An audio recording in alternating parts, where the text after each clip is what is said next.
Please welcome our moderator, co-president at S&P Global Commodity Insights, Mark Eramo.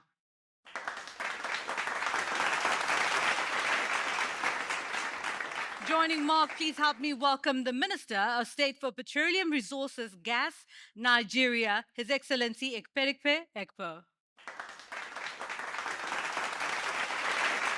Please also welcome Senior Advisor to the Secretary, U.S. Department of Energy, Rapp. Joining Mark is also Chairman and CEO of Cosmos Energy, Andrew Inglis. Please also welcome Managing Partner, Asafo & Co., Jude Kearney. Also joining us this afternoon is President and CEO, United States Energy Association, Honorable Mark Menzies.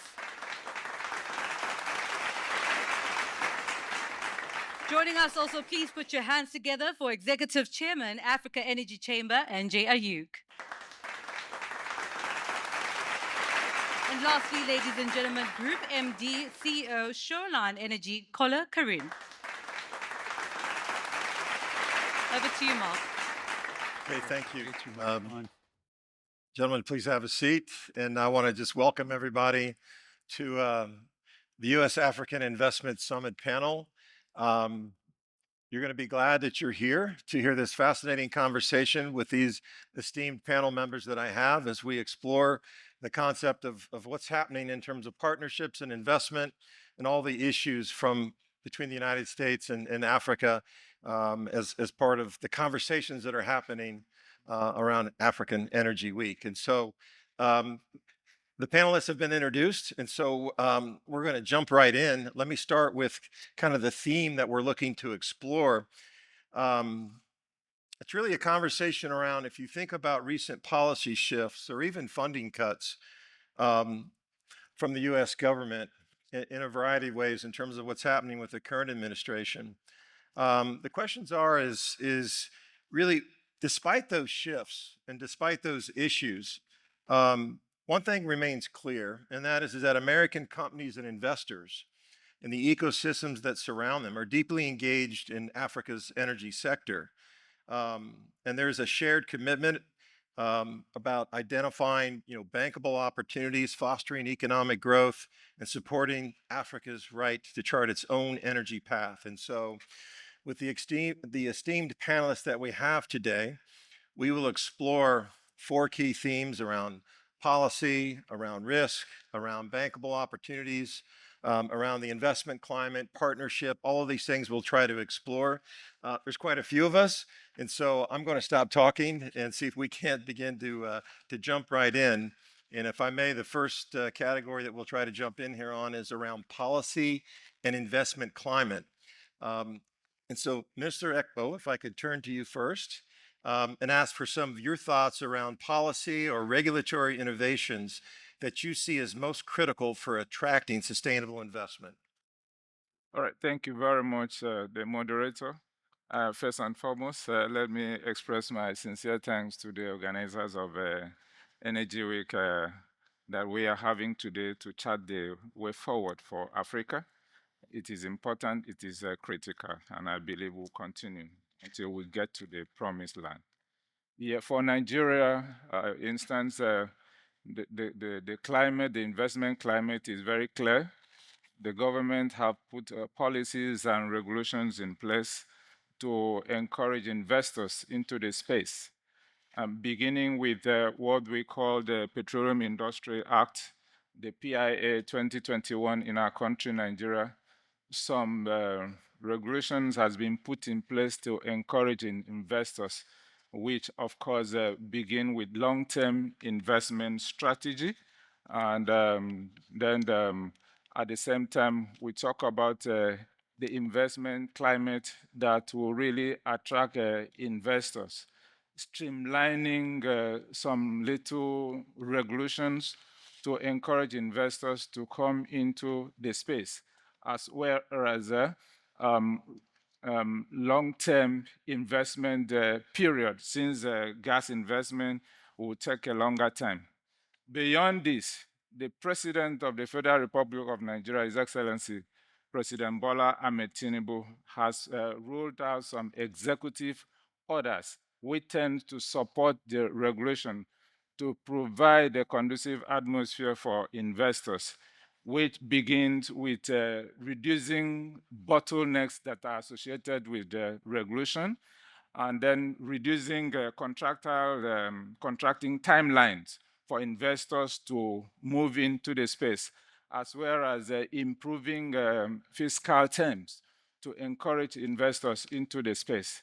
This, to a larger extent, tends to bring about what we call the zero hydrocarbon tax, so that investors can move in, and then reducing royalty rates as with reference to gas exploration within the frontiers, as well as for deep water, you gain carbon credit when you move into gas exploration in the deep water. So it has been a wonderful climate that has been put forward. And beyond this, we have what we call decade of gas in our country, Nigeria, that I'm the chairman. They sit at the front line to ensure that gas is given priority to make sure industrialization and other projects are move on really in our country, because for now, when you talk about best load, gas is the only solution to enhance that. So we believe with all this put in place, investors can come in and take advantage of the over 210 trillion cubic feet of gas that we have in the reserve. Thank you very much. No, thank you. Appreciate those comments. And I'm gonna stay, I'll say in continent, in Kola, go to you in terms of shoreline natural resources, your thoughts around the investment climate, from a policy standpoint, or just from the climate in terms of attracting investment. I think thank you very much for the invitation, NG, and to the esteemed audience as well. One key moving position as an operator in Nigeria is the executive order the president signed in. And that changed some major dynamics in the oil and gas sector. One, for many years, $2 million was the limit as an operator in Nigeria. That moved to 10 million. So you can imagine how much you could spend for facilities and upgrades with 10 million without having to go through a major tender process. The other thing is the debottle, the whole sequence of contracting in the sector. Those tied together has been a massive shift to operators in being able to deliver value faster for the country. So if you look at Nigeria's production since then, it's been on the up. And as the Honorable Minister said, all the driving incentives to focus on gas as well is making it very interesting for investors in the market. So the dynamics of both policy and actual forthright focus in trying to deliver value is making the sector a very, very interesting. One area I think we need to look at is if we look at what's happened globally. Africa, for now, with 1.4 billion people, we're just focusing on our first industrial revolution.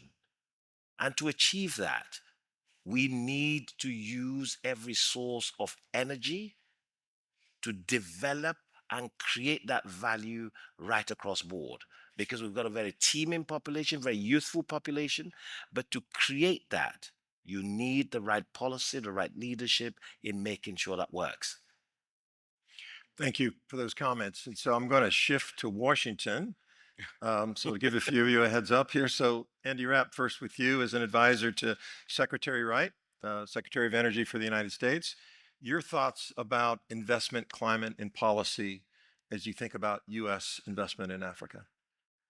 Yeah, I'll start with thanking the organizers, and what an honor to be here. It's a huge priority for the United States overall. It's a huge priority for the Department of Energy, and I'll tell you that it's a personal priority for the Secretary. And so, in terms of trying to do everything we can to help incentivize investment and try and really build partnerships between the U.S. and Africa, I think the energy business is risky. It has reservoir risk and operational risk and commodity risk. And so I think the comments that you've made around the regulatory environment and really making sure that there's a clear, a clear set of rules, a clear set of expectations going in to make these huge commitments. I think that's first and foremost what increases confidence and what brings in a larger, makes it available to companies beyond just the largest, and most sophisticated super majors in the world. And I think that will bring with that you bring, competition's a good thing.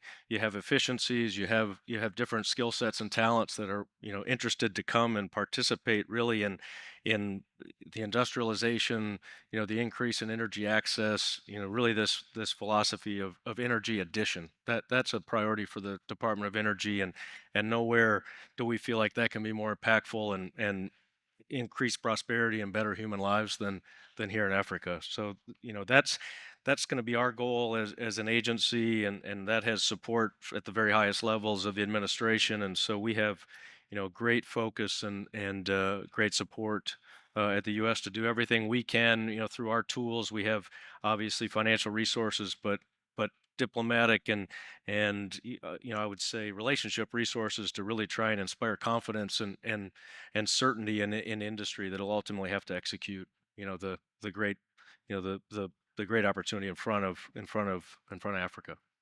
No, thanks for the comments. Mark Menez, I want to come to you now, but I want to kind of stretch the conversation towards not just the investment climate, but the concept of U.S.-Africa partnerships. In this move towards a partnership approach, how do U.S. institutions and companies best support Africa's energy ambitions from where you're sitting? Yeah, thank you, Mark. Thank you for the question. I too join in giving thanks to S&P Global for putting this panel on, and of course to our sponsors for this event. And it too is a privilege to be here. I am President and CEO of the United States Energy Association. We're over a 100-year-old organization that has worked with the U.S. Government to carry out its energy policies, throughout the world and in the U.S. And it strikes me that the announcements of of Your Excellencies announcing the EOs that were issued by your president, I'm sure everyone has read about how President Trump has issued a bunch of executive orders too, where energy is on the ascendant once again, and all types of energy. Gone are the days when there's any restrictions at all, and opportunities for investment in all types of energy, including fossil fuels.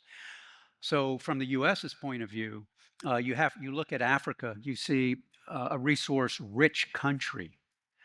We see a partnership necessary for energy sources, but also for the minerals that it has. So with this administration, you have seen restrictions now lifted from the US Exim Bank, whereas they had restrictions in the past on types of projects that you can invest in. That's gone. You can see the US Trade Development Authority, you can see the Development Finance Corporation, all of these institutions within the United States government. Of course, Andy's Department of Energy is one that now we are unleashing opportunities. And it's very important that we establish these long-term partnerships with Africa. I attended several panels today where Russia was offering all kinds of different opportunities with the nations of Africa and projects, China too. The Trump administration has made clear that he sees energy as necessary for global security, and it's a priority. And so he is unleashing opportunities to work with his government in ways that can establish long-term partnerships to put the infrastructure in place. And I'll finally close with this. It's also great to create opportunities for business transactions and investments today. Organizations like the United States Energy Association also focus on regulatory schemes, transparency, on how you finance organizations, a true understanding of how business is done. And I'm sure other panelists will talk about that. But Mark, that's sort of how we view things. No, thank you for those comments. And Andrew, let me come to you over at Cosmos Energy and again get your thoughts around partnerships. And even if you want to reflect back on the climate for investment feel free to comment on that as well, if I could pull you into this. Yet again, it's a great pleasure to be on the panel. I think on the climate for investment, I think one of the things that I reflect on is taking longer to get things done. You know, the IEA report recently said from signing a license to first production has moved to 20 years. And it's more than just the clarity of the regulatory environment. It's actually, I think, drive from the top to get things done, where there's leadership in the country that is clear about how to debottleneck and make things happen. I think you're seeing that in the US today, and it's going to be a major source of growth, I think, for the industry. I think we've talked about the difference it's made in Nigeria. So I think we talk in a very sort of plasticky way around, regulation, the consistency and so on. It's more than that. You have to create a climate where you can get things done. And, we were very fortunate to make the discovery in Jubilee. We signed the license in 2004. We drilled the first well 2007, first production in 2010, so sort of 7 years. That was transformational for Ghana. It was actually transformational for our company. But it wouldn't have happened if there hadn't been the support from, the very top of the organization to the country to make it happen. So that partnership, I think, is important. I think, those that move fast win big. And I think as the African countries compete for capital, the ones that actually have an environment that is conducive to that type of approach will really win. So I think that environmental side of it is huge. When you look at it as a U.S. company operating in Africa, we bring financing. We have American shareholders, we have American credit holders. We bring technology. We're an operator in the Gulf of America, so those deep water skills are the things that we can bring that can make a difference. And it's great to be supported by an administration now in the U.S. that believes in our industry. It makes my equity story a lot easier. I don't quite get the same number of questions around things that I don't think are core to shareholder value anymore. And I think it's great that we're getting alignment around an agenda where I'm passionate about the importance of the development of Africa's hydrocarbon resources to benefit the countries, to create economic growth that will fundamentally create stability and social progress. And that is the core of, why I like coming, because that's what NJ believes in. I think everyone in this room believes in that. Yeah. And it's great to have a supportive government in my homeland that actually believes in that as well. That'll create a difference. It's going to create better access to financing. It's going to create a better environment for me to advocate for investment here. But that's what we need to do. And if we can do that and bring the best technology, the best governance, as American companies, I believe we can make a big, big difference. We're just started, I think, on that agenda. But I think we're focused on the real issues today as opposed to the issues that have been inhibiting, my ability as a company to deploy capital here. Yeah, thank you for that.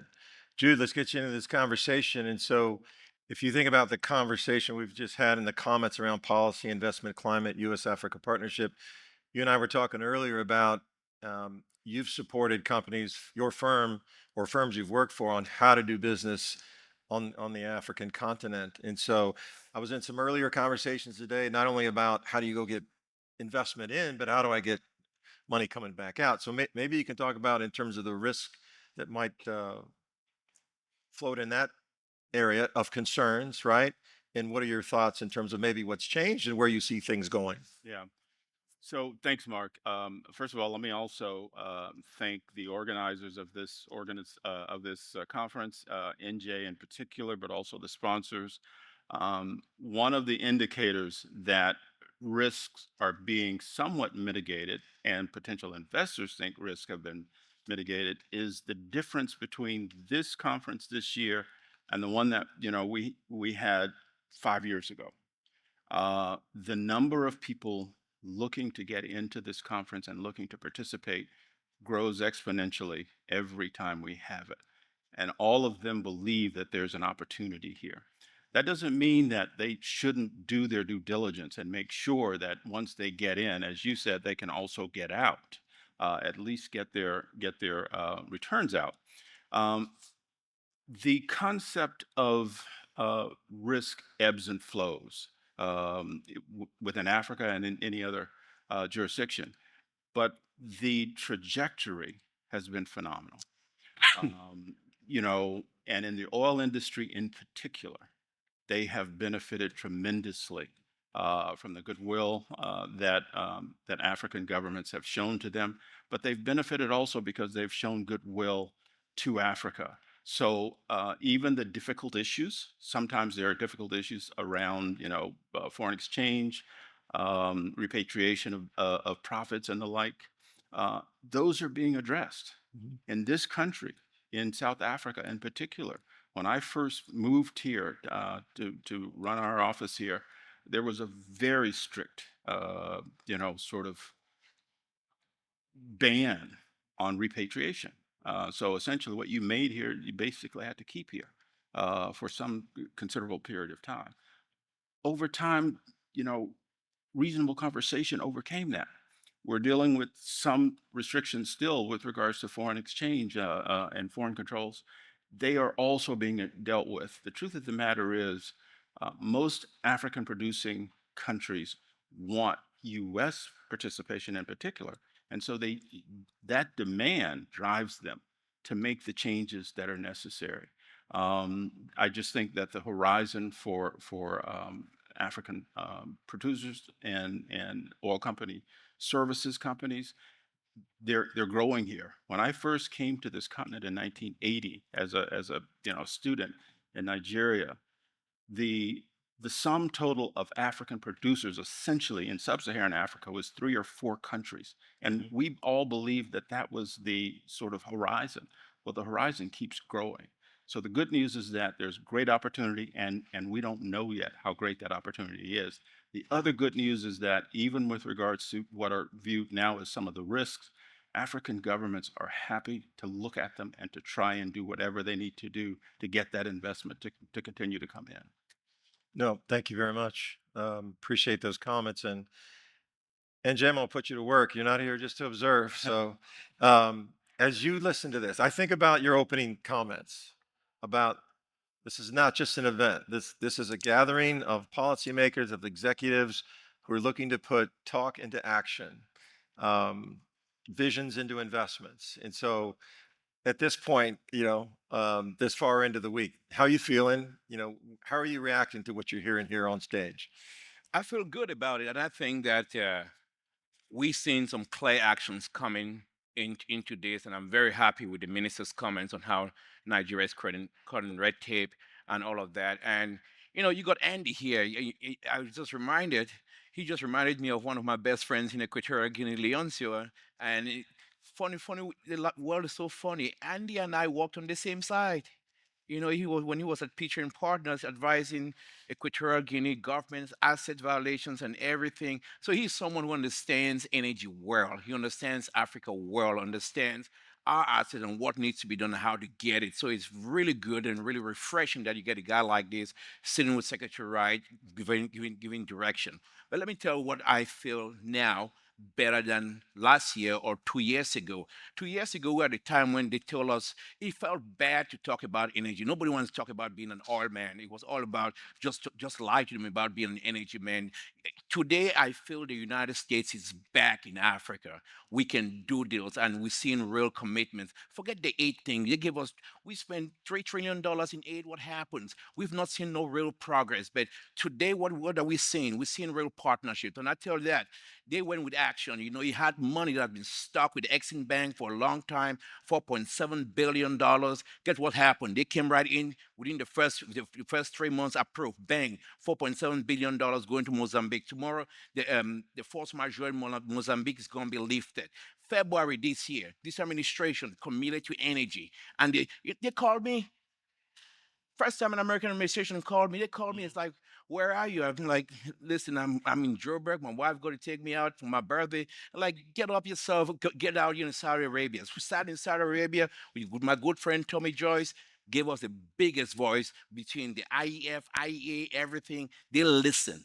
They have listened. You know what? Look at the IEA. Look at its reports on Africa. The Trump administration has been the first to say your reports about peak oil and oil demand and oil changing, they took the African position. They told the IEA to revisit that. Guess what happened? You know what happened last week? The IEA says now starts saying that we need $560 billion investment into oil and gas. That's what the Trump administration made them to do, to revise the standard, because they look at energy and they say energy, it's going to be for the OECD. They didn't count us. They didn't count us. The Trump administration made them count us, and they moved to that. Next thing they did is, I talked to them about clean energy and using LPG to get us out of clean cooking. 1 billion people in Africa, no access to clean cooking. What they do, they said, get your ass over here with us in Boston. Send the Assistant Secretary of Energy. He sat there with us. They launched Secretary Rights' new partnership with Africa and with the world to deal with one specific issue: clean cooking. We're going to try to do our best to use. We're not, listen, nothing against solar or wind energy, but we're going to use oil, gas, LPG to get people out of clean cooking. I'll tell you one last one. Yes, another thing that I think that I'm seeing as a big change, and I'm listening to these guys: multilateral banks not being able to fund fossil fuels. It's been a big, without the World Bank coming in and funding fossil fuels, because what is the World Bank? It's a development bank. How come a development bank is condemning people to poverty? So they breaking these bottlenecks that is choking us on financing and getting off stuff. But morally, they've stood with guaranteeing that they stood guaranteeing that billions of people can get out of energy poverty. Billions of people can use our oil and natural gas to get ourselves to development. So it's no longer a crime or a shame. Before, when I still drill, baby, drill, everybody look at me with a smirk. Now I wear it on my sleeve and I'm not scared. Thank God to this partnership, and we need to be encouraging it, because that's how we drive money, to make sure that the little guy becomes the big guy. And I think we've seen a new era of energy dominance, but we've seen a new era of African energy opportunities, but we need to back it by finance. And Minister, you all need to tear down this bottleneck so that a lot of more money can come in, because there's so much more that the Americans can do, but you need to create that environment that capital can be unleashed on our country, and it comes in. And we have a moment right now in Africa. Seize it. Seize that moment. Drive it, because you don't know what's going to happen in the future. In the future, they're going to send you the bartender from New York to come tell us not to use energy, or they send that young girl from the Scandinavian. We don't need that. We need all oil, all sources, and let's produce and drill, baby, drill. So I have to come up with another word than passion, NJ, for the way you talk about this issue. And I'm serious about that. Thank you very much. Thank you. Right? The message received. And so, Minister Ekpo, if I may come back to you. All right, then. Besides the capital that U.S. companies can bring in, and Andrew commented on it, there's technology, there's resources, there's know-how coming in. How is Nigeria ensuring that partnerships translate into local capacity development, the technology transfer, and job creation for the citizens of your country? What are your thoughts on that? Thank you very much. Job creation, capacity building is very, very critical in our country, Nigeria. And that is why we have a parastatal that is called, we call it local content, whereby any company that is operating in Nigeria will have to collaborate with the NCDMB and to make sure they build local content and transfer technology. And in other words, Nigerians have to be involved in whatsoever they are doing to acquire the knowledge and drive it along the line.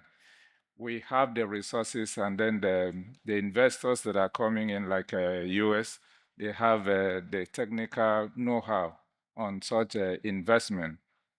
Like yesterday, I was having a meeting with the representative of the Department of Energy, rolling out some of the projects that we have in Nigeria that can partner with us. And this will go a long way to develop some of the projects that we have on ground. And I equally inform them of the climate, the conducive climate that we have in Nigeria based on the regulatory reforms that have taken place and the presidential executive orders. And so we are really concerned about building capacity. So with NCDMB collaborating with investors into the space, capacity is being built and technological transfer is being achieved. Thank you. No, thank you. Mark, can I just add a quick Please. Please. short note to the minister's comments? In addition to bringing capital, which U.S. companies are very good at bringing, and bringing commitments to corporate social responsibility and commitment to local content, it's also bringing goodwill, really just bringing goodwill and with an intention to see these African hosts evolve as the company itself evolves. In 2014, NJ and I and others in this room actually helped to host the president of Equatorial Guinea in an investment summit in Washington, D.C. The president's first words were was that, you know, it's not just coincidental that he's in the U.S. For this important event. It is because he really credited the U.S. for bringing Equatorial Guinea out of poverty, not because they had to. They were there to make a profit, and they made that profit. But they also were very insistent on showing their goodwill to Equatorial Guinea. And Equatorial Guinea evolved in ways in just those few years that no one could have expected. So it's bringing goodwill and commitment to the same goals that the Africans themselves have. So I just No, thanks for the added color. That's important. No, really appreciate that. Cole, I'm going to go to you and ask, does that, for Shoreline, does that translate in terms of what we were talking with the minister just about in terms of the localization of technology, know-how, expertise, and then ultimately jobs for the employees of Shoreline from a local perspective? I think the big elephant in the room is the global companies. So the Shells, the Chevrons, Hess started right sizing the portfolios on the continent. And that created companies like ourselves by acquiring some of these assets. But what happens is, because if you look at a country like Nigeria, we're in the third generation of oil men in Nigeria, right? 60 years. So you've got a lot of local expertise that's now able to be exported into the other markets on the continent. And that's creating a cohesion of very structured, well-run companies that's got ability, but now able to muster global capital to deliver. If you look at our company today in Nigeria, we're producing just under 70,000 barrels a day. By every standard, that's huge amount of production. But why and how is that? Look, the biggest problem in most of this right sizing transactions is not below ground problems. The oil is there. Yeah. Most of it is facilities, and that means money. And this is where the US government and US companies with technology and the right support financing from the likes of DFC, US Exim can come in. You know, you manufacture onshore America, you could then export into markets like ours to help exacerbate and quicken this facility revamp in making sure we have much better and faster delivery. But education is very strong on the continent. Knowledge and know-how is there. Oil is being explored and exploited on this continent for about 60 years minimum. So you have people, you have quality, and now we have proper regulation that's been enforced, put in place by different governments to entice different types of investors. If you couple all that together, success is the limit. Yeah, and I might Oh, I'll please, just hop in. tag on to, I think it ties into everything that's being said here, that, you know, I'm biased, but feel like energy is not just a industry, it's the industry because it enables all the other industries. And so when you talk about talent and technology transfer, you talk about education opportunities, you talk about you know, the kind of you know, community national benefit then that's left behind. I think that a reliable, affordable energy system that's based on natural gas, probably primarily, that can actually deliver low cost, high temperature processed heat. All of a sudden, you can industrialize. This is a focus in the United States, is reindustrializing America. I think you can start talking about other sectors, other really well paying long term jobs that are then available to a booming workforce that can be in manufacturing. And you've got plastics and cement and aluminum, and you need electricians, and you need plumbers, and you need all of these jobs that, there's an exponential beneficial impact to really having a well-developed, prolific energy system that's accessible and local, that goes beyond just the people that then get the know-how of engineering and operations, et cetera, for that company or that industry. It enables several other industries on the back of that. No, thank you for that. And actually, picking up off of what Jude had said, and then Cole, your comments, but it's not just about the resource in the ground. It's what happens after it comes out, and all of the great economic development and benefits that come, that follow that. And then that each country, each jurisdiction has the ability to continue to see the investment to move downstream, which is fantastic. Andrew, let me come over to you and start to think a little bit about the future. By the way, you guys are a fantastic panel because you're really helping me manage the time with your answers, and we're covering a lot of ground here. So thank you very much. But if you look ahead, Andrew, what are your top recommendations when you think about making Africa a more attractive destination for U.S. capital? So for that capital to continue to flow and maybe even accelerate. So recommendations about making Africa more attractive. Fundamentally, I come back to the biggest challenge today is that Africa doesn't miss the opportunity of putting its resources at the forefront of energy demand over the next couple of decades. I think, the IEA report is all about underinvestment. I think it's about things taking longer.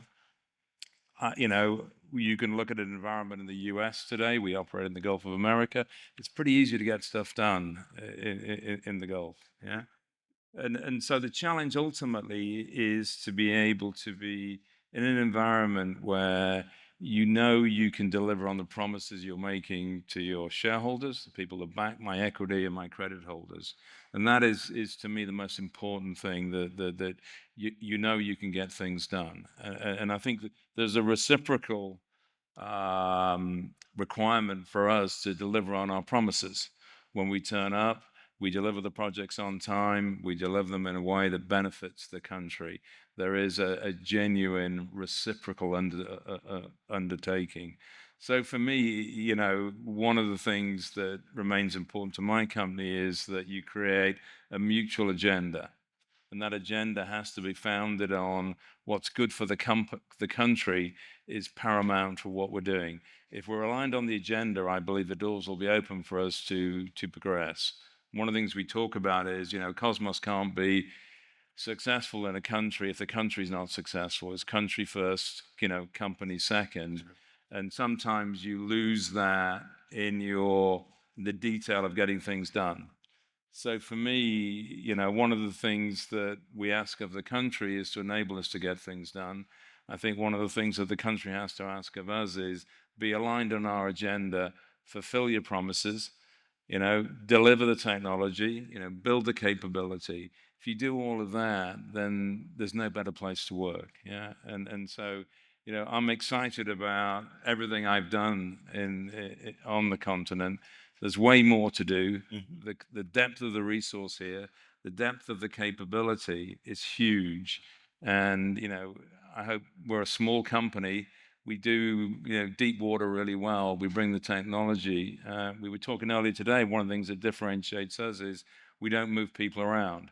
We have local country managers that have been working for a decade. They know the country, et cetera. So how do we bring that commitment and dedication where if you focus on the problems, you're going to make a difference. So I'm excited. I've actually never been more excited about the sector.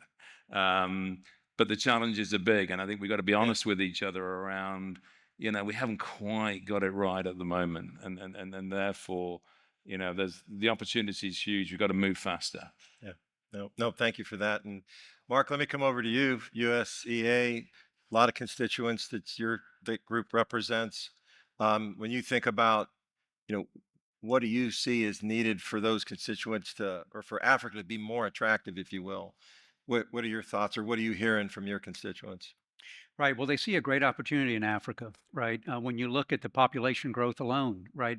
When most countries are meeting the net zero goals of 2050, Africa is going to have an additional billion people that they're going to have to provide energy for. By 2070, that amount, there going to be 3 billion people. And by 2100, there will be 3.5 billion. 40% of the world's population is going to be in Africa by the year 2100. So what we see, we talked about partnerships, we talked about durability, right? It's an investment. It's not simply extractive with the resources. It's an investment. That's why our companies are talking about the supply chains, whether you're exploration or producer, midstream suddenly becomes a big investment opportunity, as well as downstream. So you see now Africa as more than simply a resource-rich company, and that's where there's genuine excitement. The other issue that we haven't talked about yet, but it's on with respect to financing and access to capital. Right.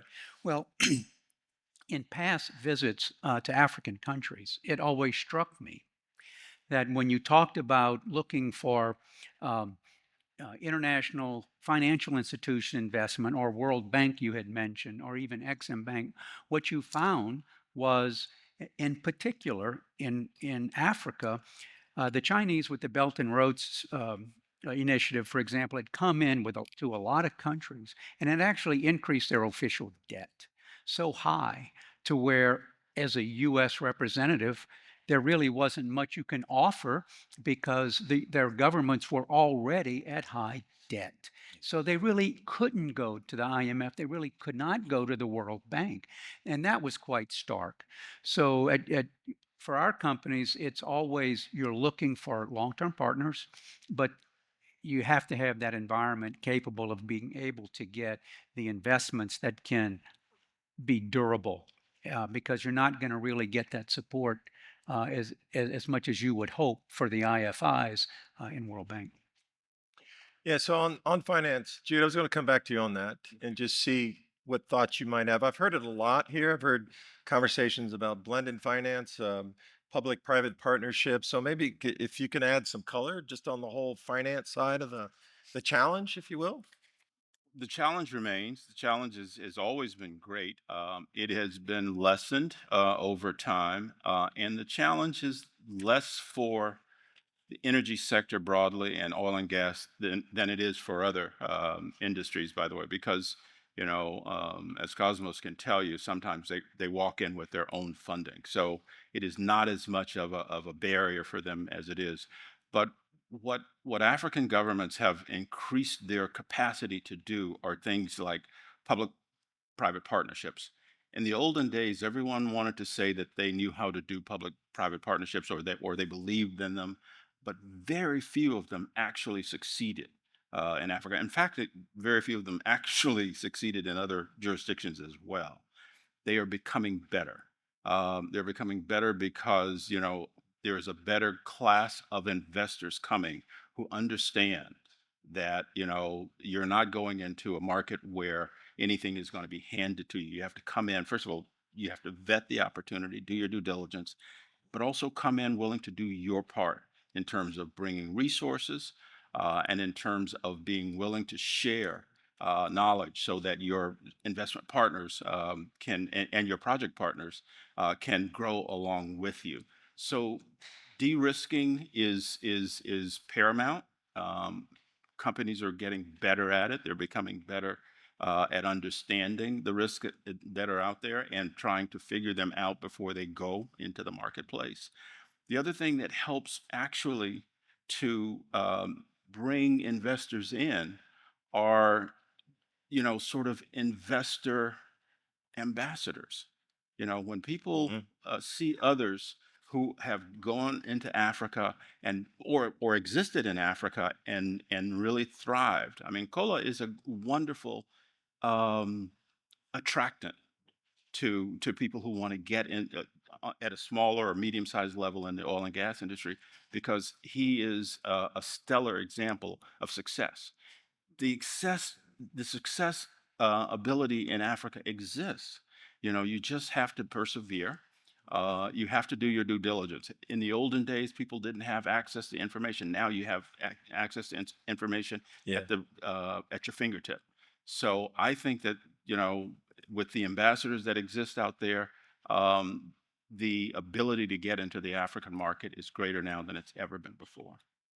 No, thank you for that. And before I go to NJ for the last word, is on the blended financing or just financing in general, because I've heard that a lot here. I didn't know if anybody else wanted to add anything to what's already been said. If not, then I have a great question for NJ to wrap us up. So Well, I mean, I'll No, just please, speak yeah. for the U.S. government, and you know, people know the organizations that have been involved. I mean, using that to bring certainty, credibility, confidence to then private investment is probably our highest and best use, because that can be then have again a multiplier impact and effect on you know, private capital that's willing to flow in. And if you combine that with a bit of a narrative change on the virtues of investing in fossil fuels, how about the virtues of lifting up, you know, billions of people? I think that attracts investors as well. And so some of those, you know, a little bit of commitment and conviction, I think will open up, you know, a lot of opportunity and a lot more resources. So that's our job, and that's something that's a focus of the United States government and across our financing organizations. So No. don't want to steal NJ's last word. No, no, you're fine. We're fine. Oh, please. Yeah. Yeah, please.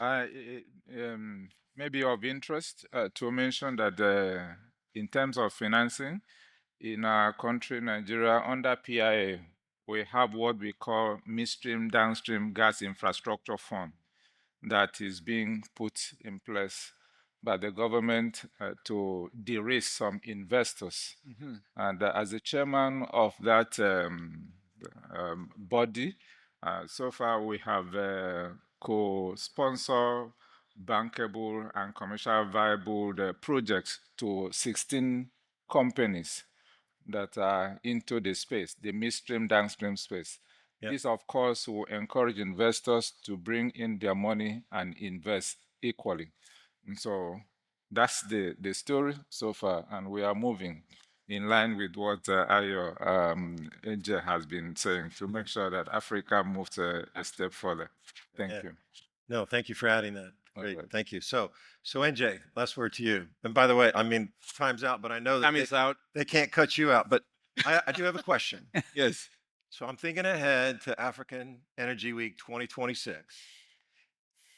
If you could hope for what one or two of the main topics are a year from now, you know, as you think about where you've come from, where we are now, and in 1 year, 12 months, what is it that you would hope that the conversation is really going to be focused on in I 2026? think that conversation still has to be focused on energy security, not for Africa and the global community, because it's going to be very important. But our partnership with the United States should grow bigger and bigger. I mean, Andy's very modest. 2016, Andy told me he's going to acquire his assets in an African country. He looked at me in the eye, he got it done, and he kept moving. That kind of commitment, it's really, really important. And I think, you know, Africans and Americans, we like peanut butter and jelly. We get along well, you know, but we need to do a lot more business to make sure that things happen. And I think, you know, I always say when we look at big things that we want to make happen, we need more Kola Karims. That's what you see. We start seeing when Africa is moving. You get more Kola Karims. Maybe you sign me a check, but the real deal here is that our job is to make the little guy become the big guy, and that's why I'm always putting pressure on the ministers and saying you need to get things going. We need to see more things, not just on our own energy security. We need to see free markets. We need to see limited government.